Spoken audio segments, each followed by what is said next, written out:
the church today, we have something called being slain in the spirit. And what it usually goes like this. You either have a preacher, usually some pimp, whatever he might be, some warlock or some sorcerer, some wizard that stands up over the church. He might be preaching something, or he might be saying some certain words. He might have his piano player that he gives a cue to, and they start playing the piano, and everybody in the church get hooked up. The main focus, of course, is the women. The scriptures tell about silly women led astray, laden with sin. Our women are just lost in these churches. You see them on TV everywhere. They're lost in the churches. They're easy prey for the infiltration of the devil. Are you listening to me?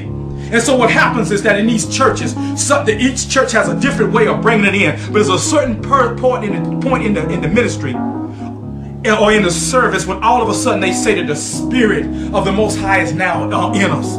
Oh, they'll tell you, them old hypocrite preachers, oh, I can feel the Spirit in here. It's in here. It's strong now. It's strong now. And then all of a sudden, you see women getting ready to get up. Usually it's the women, but not always the women. Sometimes it's the men. And they get to jumping, and they get to moving. And all of a sudden, you see certain people coming down. I haven't seen them, and they start shaking. Have you ever seen a voodoo ceremony? Some of these women, they look like a voodoo queen coming down the aisle, and they start shaking. Their whole body starts going into convulsion. And some of them are getting to jumping, and their eyes pop back in their head, and they get to swaying back and forth, woo, woo, woo. And then all of a sudden you see the same old silly scene. You get all these people that get up, get around them, make a circle around them. Sometimes it's the pastor's wife, and they'll get all around them, maybe 5 or 6 of them, and they're trying to hold her while she's wobbling back and forth, woo, woo, woo, because they know if they don't get around her and hold her, she's gonna fall down and bust her darn head on the floor. Some of them got to guide the people because they flagging with their arms and they moving around out of control. They done lost their motor skills, and all of a sudden they got to stay in front of you so you don't smack somebody's baby, so you don't knock somebody's little kid down, so you don't fall on nobody stepping all across folks. Then you got the women that fall all down on the floor with their dresses on.